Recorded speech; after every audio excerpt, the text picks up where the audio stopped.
nagkaroon ng usap-usapan sa GC ng K-Boys na marahil po ay merong spy o nagkakaroon ng traidoran, yung term po, traidoran sa grupo, mga kalingap. Ibig sabihin, may naglilik, may naglilik na information sa ibang tao.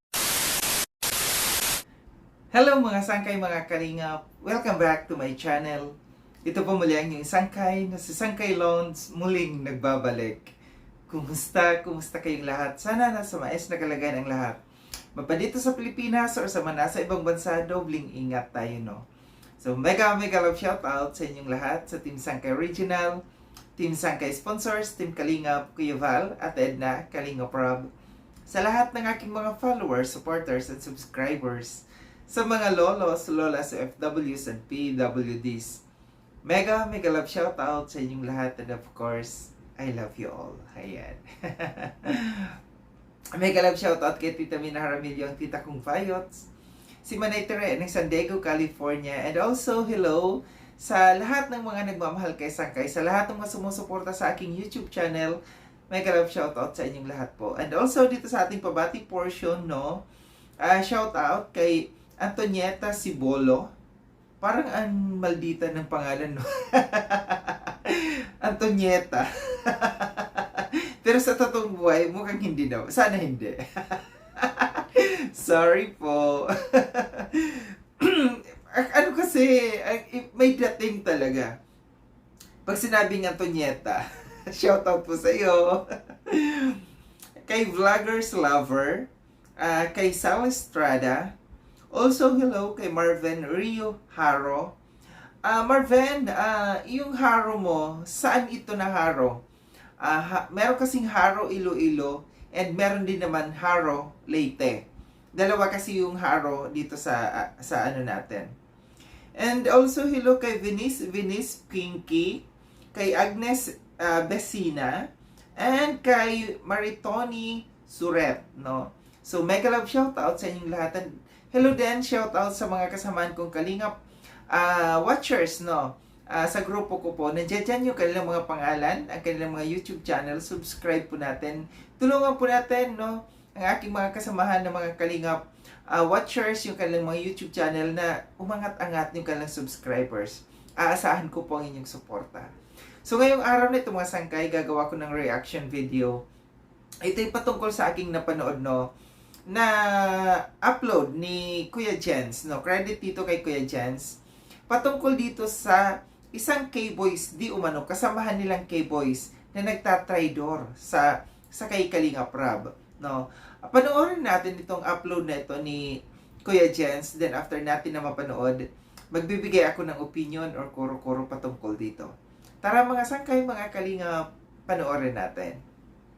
Hapon mga Kalingap, samahan niyo po ako dahil meron po tayong tatalakayin na isang importanteng bagay mga Kalingap. Ito po ay sabihin na natin mga Kalingap, meron pong nakiusap sa akin na ito ay bigyang pansin dahil naging alarming na po ito sa grupo ng K-Boys.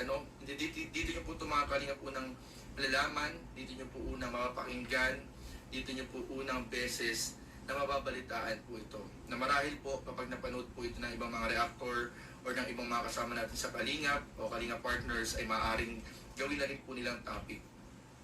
Dahil mga Kalingap, itong mga nakaraang araw, meron pong napansin ng ating mga kasamahan sa K-Boys, meron pong napansin na parang merong hindi tama na nangyayari sa mga upload ni Kalingap Rob. Unang-una, matagal na pong magkakasama ang K-Boys, solid na po ang samahan, parang magkakapatid na talaga ang samahan mga Kalingap. Subalit, meron pa rin po palang hindi po inaasahan, lalong-lalo na mga Kalingap. Ito ay kinagulat din po ni Kalingap Rob. So ito po mga Kalingap ay hindi po ako gumagawa ng issue, hindi po ako nag-uumpisa na naman ng ingay, pero ito po ay napakiusapan po ako na bigyang pansin para maging alarma kung sino man po ang gumagawa ng hindi maganda sa K-Boys o sa mga vlog ni Kalingap Rob. So umpisahan po natin mga Kalingap, ito po ay sa magkakapatid po na mahihiyain, yung tatlong magkakapatid po na mahihiyain na nasa bundok, yung hindi po halos magsalita, hindi po namamansin ng tao. So ito po mga Kalingap ay napansin po ng ating mga kasama sa K-Boys at naging usap-usapan din po sa aming GC, sa GC po namin. Dahil po, meron pong mga fake channel, merong mga fake page po, mga kalingap, na tila ba nag-upload ng mga vlog ni Kalinga Prab nang hindi pa po na-upload ni Kalinga Prab. Kung baga mga kalingap, katulad, ito lang, bibigyan mo na po kayo ng example. Yung isa po, mga kalingap, na upload ng fake channel, yung upload po ng fake channel ay, ang nakalagay po sa kanyang title at thumbnail, ay yung tatlong magkakapatid ay pumunta ng SM. Ito po ay nag 100k views, mga kalingap. So wala pa pong upload si Kalinga Prab. Siguro oras lang ang pagitan. Naunang mag-upload yung fake channel na parang binabalita niya na doon sa topic niya. Hindi naman yung video, hindi naman niya hawak yung video. Pero yung idea na alam niya na pupuntang SM or pumunta ng SM yung mga magkakapatid, yun po yung tinitle at tinumnail po niya sa kanyang upload. After an hour, ilang oras ang nakalipas, nag-upload si Kalinga Prab ng vlog na pumunta nga po ng SM. Itong magkakapatid na ito. So, ibig sabihin, nalalaman ng fake channel yung i-upload ni Kalinga Prab. Yun po ang nangyari, mga Kalinga. Tapos, pangalawang beses itong naulit, itong recent upload ni Kalinga Prab sa magkakapatid, na nag-upload yung fake channel or merong gumawa ng content yung fake channel na ang title po or thumbnail po niya ay merong solar sa bahay ng magkakapatid. Tapos nung after an hour, ilang oras na naman po nakalipas, nag-upload si Kalinga Prab na nagdala sila ng ilaw na may solar panel sa bahay ng magkakapatid. So ano ibig sabihin mga kalingap? Nalalaman po ng fake channel or fake page yung mga i-upload ni Kalinga Prab or yung content ng i-upload ni Kalinga Prab dito sa magkakapatid na ito. Kaya, nagkaroon ng usap-usapan sa GC ng K-Boys na marahil po ay merong spy o nagkakaroon ng traidoran, yung term po, traidoran sa grupo. Mga kalingap, ibig sabihin, may nagli-leak na information sa ibang tao kung ano yung binablog ni Kalinga Prab. Kaya nagkakaroon ng idea yung fake channel kung ano ang i-upload ni Kalinga Prab. Inuunahan na sa balita. Kaya, ayun nga, nagkaroon ng usap-usapan sa GC ng mga K-Boys na huwag naman daw ganun. Talagang huwag naman daw na parang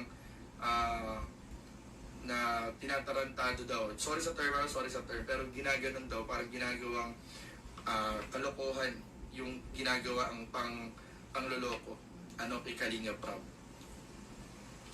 So nagkaroon ng parinigan sa GC na kung sino man daw yung nagpapakalat na yun ay itigil na. Mag-sorry, ipaliwanag yung side niya. Pero until now, syempre, sino ba naman ang aamin, mga kalingap. Pero di rin naman namin sinasabi na nasa grupo yan. Dahil meron din mga usap-usapan na marahil meron ding mga vloggers na bumibisita doon sa pamilya. Na nalalaman nila kung ano yung bagong update. Halimbawa, dinala yung pamilya sa SM, marahil nung after pumunta ng Kalingap, ay may pumunta po na mga vlogger at tinanong din kung ano yung update, kung ano yung ginawa ng Kalingap, tapos inuunahan na nila. Pwede rin yun. So sa ganung possibility, pwede naman ding nasa labas ng K-Boys yung sabihin na natin gumagawa ng advanced information content doon sa magkakapatid. Pero kung wala namang ibang vlogger na involved na pumupunta doon sa bahay ng magkakapatid para alamin kung ano yung ginawang vlog content nila Kalinga Prab, malaki ang chance din at usap-usapan sa GC, sa grupo, na nasa loob lang po yan. So, ayun mga Kalingap, pero ang usap-usapan sa GC, kung hindi member ng K-Boys, ang may-ari ng channel, ng fake channel, marahil po ay kakilala daw ng member ng K-Boys. So, maaaring may nagre-relay ng content, may nagre-relay ng topic ng ginawa ni Kalinga Prab. At itong dalawang page channel na ito mga Kalingap, ito, tandaan niyo po ito mga Kalingap, kung naka-follow kayo, kung nakasubscribe po kayo, pakiusap po ito ni Kalinga Prab, pinadaan sa atin, sabi ni Kalinga Prab, pakiusap po niya na i-report natin itong dalawang channel na ito. Ito po yung Kalingap Serye at Kalingap TV. Yan pong dalawa na yan mga Kalingap. Kalingap Serye sa Facebook ata ito, Kalingap TV sa YouTube. Yan po ang mga fake, or hindi na sabihin natin mga fake channel, hindi po registered, wala pong connection sa Kalingap, pero ginagamit ang pangalan ng Kalingap sa kanilang mga title, sa kanilang mga content. At ang malalapan ito, inuunahan pa si Kalinga Prab sa mga topic, title, content, thumbnail na ginawa mismo ni Kalinga Prab. So mag-ingat po tayo mga Kalingap, So hanggang ngayon po, ito po ay under investigation pa rin. Iniimbestigahan pa rin kung sino itong involved sa ganitong klaseng gawain. Pero yun nga, paalala din ay sana wala sa grupo. Sana wala sa grupo. At ayun nga, paalala din ni Kalinga Prab, mag-ingat po tayong lahat, mga Kalingap. Mag-ingat po tayo sa mga pina-follow po natin at sa mga sinusubscribe po natin. Make sure po na legit po yung Kalingap at hindi mga peke. So yun mga sangkay mga Kalingap at tinapanood yung video upload ni Kuya Jens patungkol dito sa Triduran na naman. Katatapos lamang ng issue patungkol dito sa kay Kuya Brooks at saka sa kanila ni Bopil, Ngayon ito na naman, sa K-Boys na naman. May traitor daw sa K-Boys. Alam natin, ngayon nyo lang ba napansin, sa grupo ni Kalinga Prab, sa kina Kuya Jens, sa lahat ng mga K-Boys, ngayon nyo lang ba na talagang pasaway ang ibang K-Boys dyan? Matagal na yan, Matagal na maraming umaalma dahil sa mga mayroong iilan-ilan dyan sa loob ng K-Boys na talagang mga pasaway. Hindi hindi nakikinig sa mga rules and regulations, Talagang sabi nga ng karamihan, parang feeling ng iba kasi dyan, untouchable sila. Kasi nandiyan dyan nakadikit kay Kalinga Prab. So ngayon, meron kayong napansin dyan sa kasamahan ninyo na pinaghihinalaan ninyo. Although, hindi pa ito confirmed, Ang sa akin lang, itong ipinalabas na ito ni Kuya Jens na mga yung YouTube channel ng Kalingap TV, matagal na ito. Matagal na ito na nirereklamo. Kasi talagang re-uploader ito siya. So ngayon, ang napansin kasi nila, hindi lang siya re-uploader, kundi may connection siya. Alam niya kung ano yung mga i-upload. Inuunahan niya, mas nauna siya sa mga ina-upload ni Kalinga Prab. Napansin na rin ito nung ako'y nasa loob pa ng videos, napag-usapan na rin ito dito sa loob ng videos, na GC noon, na napansin itong si Kalingap TV. Ako kasi, may duda kasi ako dyan. Kasi yung mga kagaya niya na mga Kalingap TV, na mga account, naglipa na yan noon. Mga nagre-re-upload sila. Ang dami-dami nila. Kung maalala ninyo, naatasan noon si Bopil na pagsamasamahin sa loob ng isang GC, yung mga may-ari ng mga re-uploader na account na yan. Marami yan, Kalingap. Meron kasi dyan isa dati na alala ko yung Pinoy, Kalingap Pinoy ba yun, na pina-strike ako. Ang nangyari dyan, nung pina-strike ako, lumabas kasi ang tunay niyang pangalan at saka yung kanyang address. So nalaman ko kung sino siya at taga saan siya, na re-uploader ng Kalingap. Nung pinagsama-sama kasi, hindi ko alam kung paano na pagsama-sama na yan ni Bopil, lahat ng mga sa GC na yan, yung mga re-uploader na yan. Pero parang walang nangyari din. Patuloy pa rin sila na gumagawa ng mga ganyan. Kaso nga lang, itong case na ito, mas alam niya kung ano yung i-upload ni Kalinga Prab, Kasi itong mga magkakapatid na ito, na beneficiary ni Kalinga Prab, yung mga nasa bundok, zombie, ito yung zombie na magkakapatid, malakas kasi ito ngayon. So ngayon, ito yung pinupunterya nila. Ang nakaka-alarma lang kasi dito, alam niya kung ano yung nauna siyang mag-upload. So, tatlo ang kanilang pinaghihinalaan. It's either nandiyan dyan sa loob ng K-Boys, or di kaya mayroong contact sa labas, may kakuntsaba itong K-Boys na ito, or di kaya or isang ibang vlogger na dumadalaw doon sa magkakapatid na ito. Para doon sa sa pangatlo, yung may dumadalaw doon na vlogger, no? Parang imposible na may dadalaw doon kasi ibig sabihin nagwawakwak. Dapat kung meron kasi lang nalala na paghihinala na gano'n, kausapin yung magulang, no, ng magkakapatid na ito kung meron bang pumupunta doon. Una, kung yung sinasabi na nasa loob ng K-Boys, maaari, no? Maaaring mayroong traitor diyan. Kasi nagagawa nga nila lumabag sa mga rules. Ano pa kaya kung hindi nila gawin yung ganitong klase? So yung sa pangalawa, na sinasabi na baka mayroong pinagpapasahan ng information itong member ng K-Boys, tapos yun yung kasama or kaibigan niya or ano man niya, yung kakuntsaba niya ang mag-upload. Meron sariling channel, yung Kalingap TV na yun. Pwede rin, no?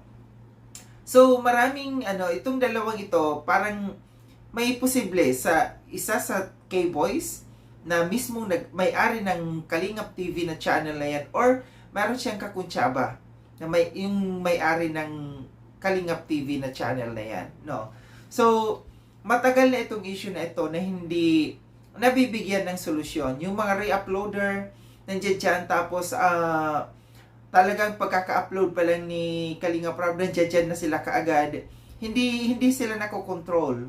Walang control talaga dito yung Kalingap. So, maiksi lang kasi ang kanilang mga videos na kinukuha, pero matataas yung kanilang mga views. Minsan mga 5 minutes lang, 3 minutes. Tinatangkilik kasi sila kasi may iksing clips lang ang kanilang kinukuha. Kung si Kalingap Rob seryoso sa mga ganitong kasi matagal na itong usapin. Matagal ng problema ito dito sa Kalingap. Yung mga ganyan na mga nagre-upload, dapat ipa-strike, no? Kasi clips naman nila ang kinukuha, no? Madali lang. Dapat bigyan nila ng leksyon, ipa-strike. Kasi once na kumuha ng video clips diyan sa channel ni Kalingap Rob, yan yung pwedeng mapa-strike, no? Kagaya nung nangyari doon sa nag-strike sa akin kasi hindi ko matandaan, ako yatang nag-strike sa kanya, ako nagpa-strike sa kanya. Tama, ako ang nagpa-strike sa kanya kasi kumuha siya ng video. Then ngayon umapila siya. Nung umapila siya napa-strike ko siya, ngayon ang ginawa naman sa akin ng YouTube, nagbigay ng notification, nag-notify sa akin na umaapila itong tao na ito. Ngayon sa pag-apila na yon, nandoon yung pangalan niya, yung address niya, yung contact number niya. Ngayon, nung isiniwalat ko yun dito sa YouTube channel ko na ganito, ikaw si ganito, na ikaw ay taga Bagong Silang, Caloocan, natakot. Biglang nawala yung kanyang YouTube channel. Hindi na siya nag-upload, no? So, dapat ganito ang mga dapat gawin, no? Dapat bigyan ng leksyon yung mga yan, no? Na dapat merong isang tao, yung IT, no? Ng Kalingap, dapat yun yung tumutok dyan, no? Na tingnan, kasi nire-report naman ito eh. Alam ito ng grupo ng warriors ni Ate Edna na Kuya Noli, no? Alam nila yan kung sino yung mga yan. Kasi nire-report yan. Nire-report sa mga warriors. Dapat may coordination yung IT at saka dito sa grupo ni na Ate Edna na kung sino yung mga kayang-kayang maipa-strike, no? Kasi mamimihasa. Kagaya niyan, pinaghihinalaan ninyo. No, pinaghihinalaan ninyo na nasa loob ng K-Boys, member ng K-Boys, nandiyan nag-usap-usap kayo sa GC, nandiyan GC na naman, di ba, ang usapan. Walang may umaamin, may pinaamin doon, walang may umaamin. Sino ba naman ang aamin, di ba? Walang may aamin dyan. Kaya, ang solusyon lamang dyan ay pa-strike. Dahil galing naman ang clips, no, sa video ni Kalingap Rob, kayang-kayang mapa-strike yan. Maproseso nga lang. Ako ilan na yung mga napa-strike ko. Medyo maproseso lang, pero kung ikaw ay merong determinasyon, matyaga ka, no, determinado ka na mapa-strike yung taong yan or yung YouTube channel na yan, gagawin mo ng paraan, pagtsatsagaan mo. Ako ilan na, 2 na or 3 na yung napa-strike ko. Anong nangyari, di ba? Nabibigyan natin ng leksyon. So nakaka-alarma din talaga ito kung ito man ay nasa loob ng isa sa mga kalingap, sa mga K-boys, no. Nakaka-alarma kasi may traitor. Nagta-traitor talaga siya sa grupo. Marami na kasi sa K-boys hindi nakokontrol, no. Gaya ng sabi ko, alam natin na inirereklamo ang ilan dyan ng mga K-boys, no, na talagang matitigas ang ulo, no, mga pasaway, hindi sumusunod sa rules. So siguro panahon na rin, no, na dapat bigyan din ni Kalinga Prab ng leksyon or bigyan ng rules ng mabigat na na parusa ang lahat ng mga lalabag diyan sa K-boys diyan, no. So ito lang yung aking reaction patungkol dito, no, sa upload na ito ni Kuya Jens, no, na merong isang traitor na kalingap or K-boys, no. Pero hindi pa sigurado kung ito nga ba talaga ay member dito sa loob ng ng K-boys. So muli, maraming salamat mga sangkaylon sa panonood. Sa mga hindi pa nakapag-subscribe kay Sangkaylon, subscribe na po ako. Click yung notification bell para updated kayo sa lahat ng mga videos na aking gagawin. Like and share itong video na ito mga sangkay. Kita-kits tayo ulit sa susunod na video na aking gagawin. Ingat kayo sa ang dako ng mundo mang kinaroroon. Paalam na mga sangkay, mga kalinga. Paalam.